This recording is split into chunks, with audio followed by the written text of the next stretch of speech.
Should I start a countdown? Is it recording right now? Yep. Yeah, it just started recording, and Okay. it. All right.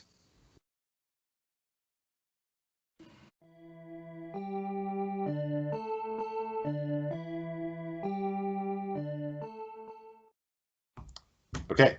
Well, we all recently, or semi-recently, watched Godzilla versus King Kong.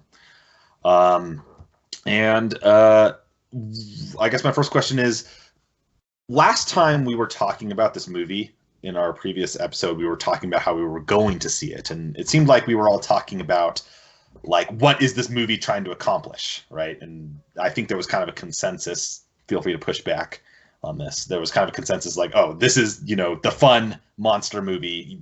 If you're going into this movie, it's because you want to see monsters fight.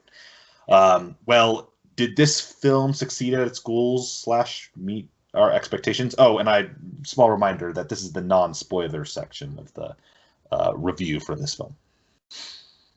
So I would say it succeeded its goal in the sense that it was the hit.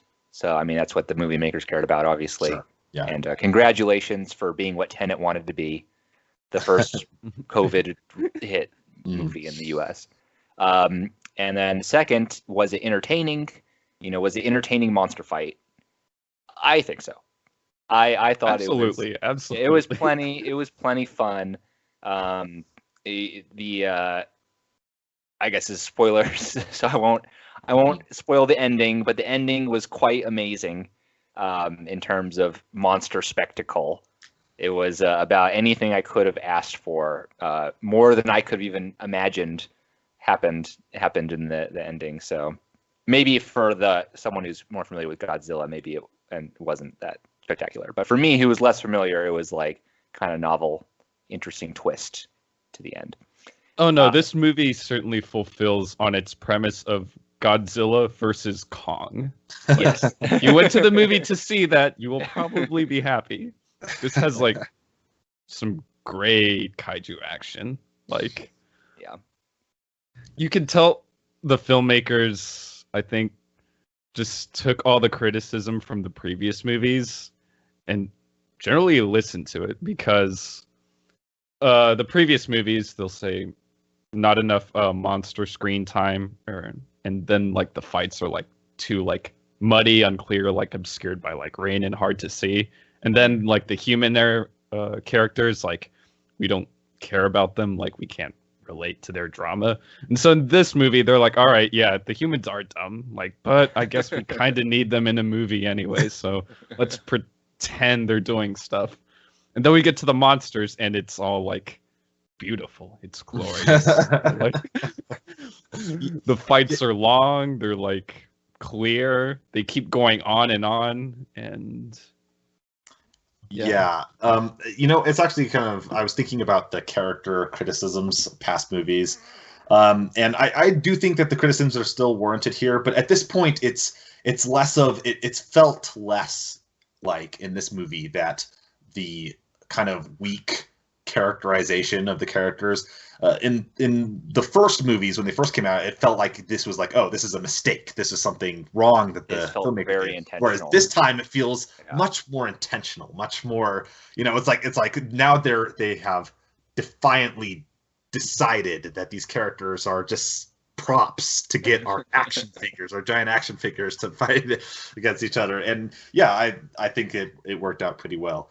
I don't think my favorite of these monsters movies in this particular monster universe is still the first Godzilla, just because there were cinematography and scenes in the original Godzilla that I remember like actually feeling like odd to watch. It just like really, really cool ideas for how to make the monster seem really, really threatening in that movie. And there are great, cool action sequences, but nothing that reaches that zenith I felt in the first Godzilla movie of this series. But yeah, I thought it was good too. So how familiar are you guys with the monster universe? I've only seen 2 now. This is my second. And the only other one I've seen is the first King Kong and Skull Island. So that was my only introduction. I've not seen any of the other movies. This is the first time I've seen this version of Godzilla. And between the two movies, I would say that I enjoyed this one more than Kong on Skull Island. And part of that is that, I mean, I kind of, Skull Island tried to be a serious movie, and Godzilla versus Kong was like, no, this is a movie you watch. It's a popcorn flick, you know, drink a few beers, laugh at some of the absurdity, you know, shout with your friends when something blows up. Like, and that's what this movie's always were meant to be. I suppose if you go back to the original King Kong and the original Godzilla, there was, you know, they had a deeper message to them. And, you know, I suppose there might be some goal in trying to get back to that to some degree. But when I think of giant monster fights, I'm not thinking deep. I'm thinking, I want to see some cool action. And this movie delivered. Actually, this might be a hot take. I really liked the performances this movie a lot. I think that they did what was intended super well. Like all of them, like every actor didn't feel like a real person at all. But like it seemed like that was the point. Again, like it's like they were aiming for this kind of caricature of a person, almost like a cartoon character person, with about as much character depth as that asks for. But rather than that being boring, they managed to just turn it up to 11 all the time. Like, I love the conspiracy theory guy. He was just incredible the whole time. I actually like enjoyed seeing him on screen because it was just like, how can this guy outdo the last absurdity that he said? You know, like, and then the fact, I mean, it was just the whole thing was like that. The romance. The actors were told to do a bad job, and I applaud them for doing that bad job. Yeah, but like, I mean, I don't know how hard or difficult that would be as an actor because I mean, you can be bad and boring. I think they were a pretty good job at being entertainingly bad. Kind of like Sharknado had like a Sharknado-y feel to it, where they're playing it straight, but they're clearly being absurd.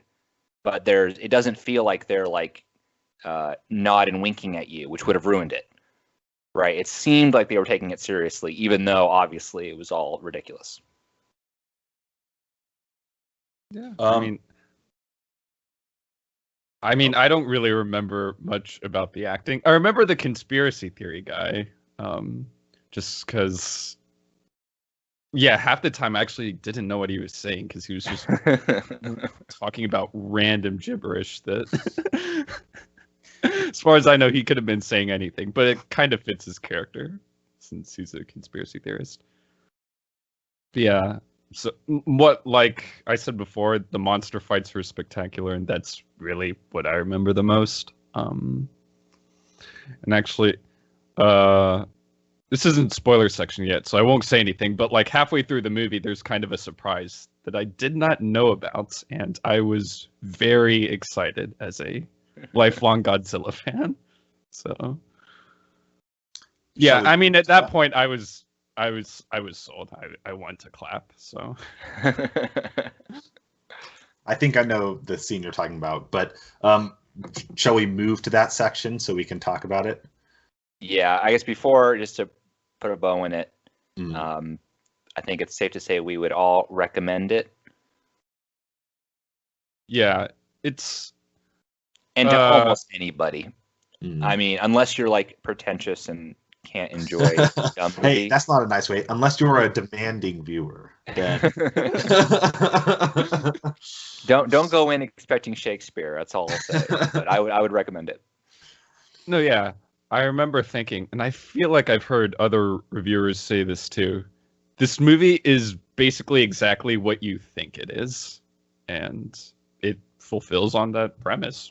So you already know whether you like this movie. So if you're kind of the audience, go ahead. but just to kind of because I mean it's easy to say, and there's a lot of truth to that. But I actually just watched the Mortal Kombat movie just yesterday. And that is another movie that is exactly what you think it is, but it's just done worse. Oh. Like I would say that Godzilla versus King Kong was like entertaining dumb, and Mortal Kombat was still dumb, but less entertaining. And so like there is a way to mess that kind of movie up, and there's a way to do it well. And this one did it well. I've seen plenty of bad movies that were trying to be, bad in the way that this movie is, that were actually bad because, the fights were bad, the graphics were bad. Like, just because it doesn't have witty dialogue doesn't mean that there wasn't a chance to mess this up. And this movie didn't mess it up, I think. Yeah. Well, I don't know if I'd quite use that terminology. I don't know if Godzilla versus Kong was trying to be bad. It's not Sharknado. Yeah, it's not trying to be like yeah. Sharknado or Troll 2 or anything. It legitimately like takes, I guess, the Godzilla versus Kong part seriously. Like when it comes to like the on-screen like action and getting the monsters together, that's all taken like very like seriously, and it's like trying to be done with like craft and skill. Like the movie's not necessarily trying to be wink wink. It just knows that it knows what the audience is going there for, and it focuses to use its skill on that aspect of the film, I guess, kind of. Mm-hmm. Yeah. So I have not seen the new Mortal Kombat movie, but I wonder if it holds up to the original 95 classic.